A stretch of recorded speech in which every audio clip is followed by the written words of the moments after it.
Hello class 4 এর বন্ধুরা, তোমরা সব কেমন আছো? আশা করি তোমরা প্রত্যেকেই ভালো আছো। দেখো, আজকের এই ভিডিওর মাধ্যমে আমি হাজির হয়েছি তোমাদের জন্য প্রশ্নপত্রের একটা নতুন সেট নিয়ে। সঙ্গে থাকছে উত্তরপত্র এবং সাজেশন। দেখো, তোমরা যদি এই আলোচ্য সেটটা প্রথম থেকে লাস্ট অবধি সুন্দরভাবে দেখে নিজেদেরকে তৈরি করে নাও, তাহলে পরীক্ষার যে যাবতীয় ভয় ভীতি এটা কিন্তু চিরকালের জন্য বিদায় নেবে। চলো আমরা শুরু করি। দেখো, প্রথমেই তোমাদের যে বিষয়টা জানতে চাইবো সেটা হলো তোমাদের মার্কস থাকবে 20 মার্কস এবং সময় থাকবে 40 মিনিটস। কোথায় না তো ফার্স্ট সামেটিভ যে ইভ্যালুয়েশন টেস্ট হতে চলেছে সেই টেস্টে। দেখো, বেশিরভাগ স্কুলেই কিন্তু হতে চলেছে 16 তারিখ থেকে এক্সামিনেশন। ঠিক আছে, দেখো একের দাগে খেয়াল করো। একের দাগে রয়েছে ট্রু ফলস। দেখো, ট্রু হলে টি লিখবো, ফলস হলে এফ লিখবো। ঠিক আছে, দেখো Mini and Raju were not excited about hearing the story, এটা false. Lifi's father sells dolls, false. At the time the sky was far away from the earth, এটা ফলস। দেখো, মনসুর ইজ রুবিনাস ফাদার, এটা সত্য। নেক্সট দেখো, দুয়ের দিকে খেয়াল করো। Complete the following sentences with the words from the text. দেখো, টেক্সট থেকে তথ্য নিয়ে কিন্তু আমাদের দেখো ডটের যে পোর্শন রয়েছে সেটা কিন্তু ফিল আপ করতে হবে। The old man swept her heart with a broom. ঠিক আছে, দেখো ওই বৃদ্ধা মহিলা তার কুড়ে ঘরটি পরিষ্কার করেছিল, ঝাড় দিয়েছিল। কিসের সাহায্যে? এত ঝাঁটার সাহায্যে। নেক্সট, ওয়ান হট সামার দেখো day there was dot dot dot everywhere dust. There was কী বলছে না তো, প্রত্যেক জায়গাতে সব জায়গাতে কিন্তু ডাস্ট ছিল, ধুলো ছিল। Leafy and her parents live at, কোথায় বাস করতো না তো? সুখনগরে বাস করতো। দেখো, লিফি এবং লিপির বাবা দেখো সুখনগরে বাস করতো।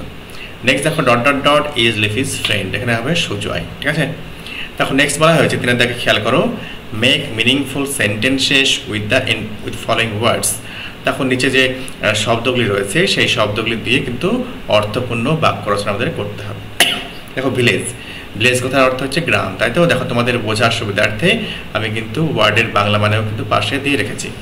দেখো, ভিলেজ তাহলে আই লিভ অ্যাট রুকানপুর, এটা আমি একটা উদাহরণস্বরূপ একটা গ্রামের নাম নিয়েছি। তোমরা তোমাদের নিজস্ব গ্রামের নাম এখানে কিন্তু দিবে। ওকে, দেখো আমি রুকনপুরে বসবাস করি বা থাকি।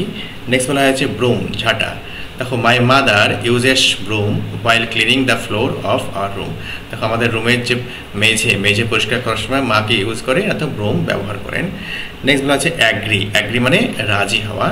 দেখো, I agree with my father on this matter. দেখো, কারোর সাথে রাজি হওয়া, দেখো অ্যাগ্রি উইথ দ্য পারসন।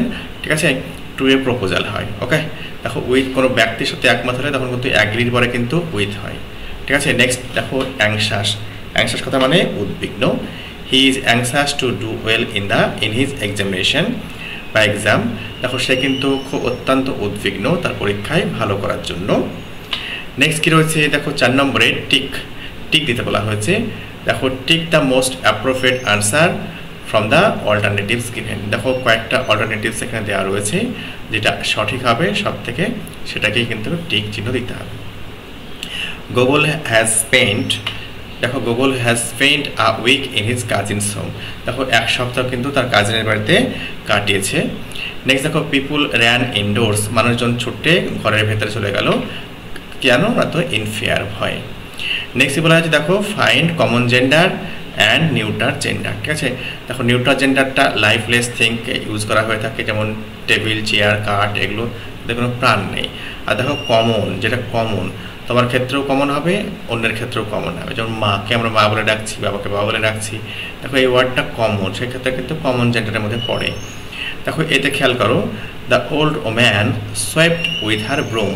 দেখো, এখানে নিউট্রাল জেন্ডার বলতে বলেছে তোমাকে, তাহলে ব্রুমটা হবে নিউট্রাল জেন্ডার। ওকে, একটু আগে বলেছি নিউট্রাল জেন্ডার মানে কি? লাইফলেস থিংসগুলোকে বলা হয়ে থাকে, তাই না? নেক্সট বলছে the lion lives in the forest, এখানে নিউট্রাল জেন্ডার হবে ফরেস্ট, জঙ্গলে কোনো প্রাণ নেই, তাই তো? দেখো, the students are going out for a picnic. দেখো, এখানে কমন জেন্ডার বলা হয়েছে, এখানে স্টুডেন্টস। দেখো, তোমাদের গ্রামের যে স্কুল রয়েছে সেখানেও ছাত্রকে স্টুডেন্টই বলা হয়, পাশের গ্রামের স্কুলকে, অন্যান্য জেলার স্কুলেও স্টুডেন্টদেরকে স্টুডেন্টই বলা হয়। দেখো, এটা একটা কমন। ঠিক আছে, নেক্সট দ্য সান, দেখো SON উচ্চারণ সন হয় না, কিন্তু উচ্চারণ সান হবে। দ্য সান অফ মাই নেবার ইজ মাই ক্লাসমেট। দেখো, ক্লাসমেটটা হবে কমন জেন্ডার। ঠিক আছে, ক্লাসমেট মানে ক্লাসের বন্ধু, তাই তো? দেখো, ক্লাসমেট হচ্ছে কমন জেন্ডার। নেক্সট বলা হয়েছে আনসার দ্য ফলোয়িং কোশ্চেন্স। ঠিক আছে, দেখো, what did the children do after having breakfast. দেখো ব্রেকফাস্ট মানে হচ্ছে সকালের খাবার খাওয়ার পর ছেলেমেয়েরা কী করেছিল। দেখো after having breakfast the children played in the courtyard কথার অর্থ হচ্ছে উঠান। দেখো ব্রেকফাস্ট খাওয়ার পর ছেলেমেয়েরা কিন্তু উঠানে কিন্তু খেলেছিল। দেখো নেক্সট বিতে কী রয়েছে, what does Sujoy buy at the fair.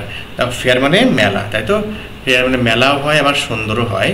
এই ফেয়ার কথার সঙ্গে একটা ওয়াই যদি লাগানো হয় তাহলে কিন্তু পড়ি হয়ে যাবে, FAIRY, ফেয়ারের কথার অর্থ পড়ি, ঠিক আছে। দেখো what does Sujoy buy, Sujay এই মেলাতে কি কেনে। দেখো Sujay buys a doll and mask of a tiger at the fair. দেখো পুতুল কিনে এবং বাঘের একটা মুখোশ কিনে। ওকে, নেক্সট বলা হয়েছে, দেখো দুটো কলাম রয়েছে, এই কলামের সঙ্গে বি কলাম কিন্তু আমাকে ম্যাচিং করতে হবে। Lipi is excited to be at the fair. Lipi অত্যন্ত উত্তেজিত, এক্সাইটেড কেন না তো ওই মেলাতে উপস্থিত থাকার জন্য, মানে উপস্থিত হতে পারার জন্য। নেক্সট কী বলা হয়েছে, সাম পিপুল গ্যাদার্ড, দেখো টু বাই মাস্ক। দেখো কিছু মানুষজন জড়ো হয়েছিল, গ্যাদার হওয়া মানে জড়ো হওয়া, সম্মিলিত হওয়া, অ্যাসেম্বল হওয়া, কেন না তো মাস্ক কেনার জন্য, মুখোশ কেনার জন্য। মাস্ক কথার অর্থ হচ্ছে মুখোশ। দেখো লিপি meets Rubina inside Mansur's shop.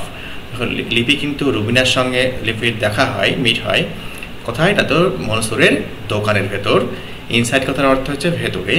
দেখো মনসুর সেলস কি বলছে, ডল। দেখো মনসুর পুতুল বিক্রি করে যেটা কিন্তু পোড়া মাটির তৈরি, made of burnt clay. Burnt মানে কি পোড়া, আর ক্লে কথার অর্থ হচ্ছে মাটি। আশা করি বোঝা গিয়েছে। নেক্সট হাতের দাগে দেখো খেয়াল করো, বলা হয়েছে 4টি বাক্য লিখতে বলা হয়েছে, রাইট 4 সেন্টেন্সেস। 4টি বাক্য কি বলা হয়েছে, তো on how the community workers keep your school area clean. দেখো তুমি চাইলে এই নিচের যে হিন্টস রয়েছে সেগুলি ব্যবহার করতে পারো। তো কমিউনিটি ওয়ার্কাররা তোমার স্কুল চত্বরকে কীভাবে পরিষ্কার রাখে সেই সংক্রান্ত 4টি বাক্য লিখতে বলা হয়েছে। দেখো একটা হেডলাইন দেওয়া রয়েছে কি, cleaning of school. Okay, school চত্বর পরিষ্কার করা, ঠিক আছে। দেখো community workers play a vital role in keeping our school area clean. দেখো আমাদের যে স্কুল চত্বর পরিষ্কার রাখার জন্য কমিউনিটি ওয়ার্কার্সরা কিন্তু একটা অত্যন্ত গুরুত্বপূর্ণ রোল প্লে করে, ঠিক আছে। দেখো ভাইটাল রোল বলা হয়েছে, অর্থাৎ অত্যন্ত একটা গুরুত্বপূর্ণ রোল প্লে করে। দে বলতে এখানে কমিউনিটি ওয়ার্কার্সদেরকে বলা হয়েছে।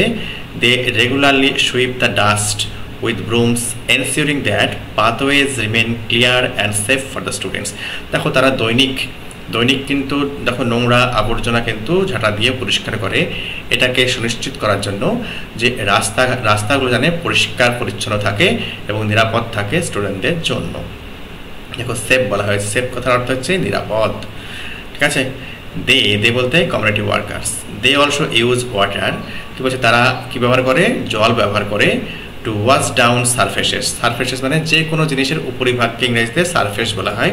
দেখো তারা কিন্তু উপরিভাগটাকে পরিষ্কার করার জন্য জল ব্যবহার করে। Making sure that any stubborn dirt is removed effectively. দেখো যে দাগটা সহজে যেতে চায় না, স্টাবরন মানে হচ্ছে জেদি, যেটা কিন্তু লেগেই থাকে, সেই দাগ মানে যে নোংরা ডার্ট সেটাও যাতে পরিষ্কার হয়ে যায়, এটাকে কিন্তু সুনিশ্চিত করার জন্য তারা কিন্তু জল ব্যবহার করে। Their consistent efforts কি বলছে, help create a pleasant and healthy space for everyone in the community. তাদের যে প্রতিনিয়ত যে একটা যে এফার্ট, প্রচেষ্টা, দেখো এটা কিন্তু সৃষ্টি করে কিন্তু একটা আনন্দময়, সুখকর এবং হেলদি স্পেস এবং একটা স্বাস্থ্যকর একটা স্থান সৃষ্টি করে দেখো কমিউনিটির প্রত্যেকের জন্য, ঠিক আছে। এই হচ্ছে 4টি লাইন তোমাদের কীভাবে স্কুল চত্বরকে পরিষ্কার রাখা যাবে, কমিউনিটি ওয়ার্কার্সরা কীভাবে পরিষ্কার রাখবে সেই সংক্রান্ত। তখন আশা করি এই ভিডিওটি অত্যন্ত গুরুত্বপূর্ণ বলে মনে হয়েছে। যদি ভিডিওটি ভালো লেগে থাকে লাইক দিও এবং চ্যানেলটিকে সাবস্ক্রাইব করে অবশ্যই চ্যানেলটির পাশে থেকো। তোমাদের সাপোর্ট কিন্তু অত্যন্ত আমার প্রয়োজন চ্যানেলটাকে এগিয়ে নিয়ে যাওয়ার জন্য। ভালো থেকো, সুস্থ থেকো।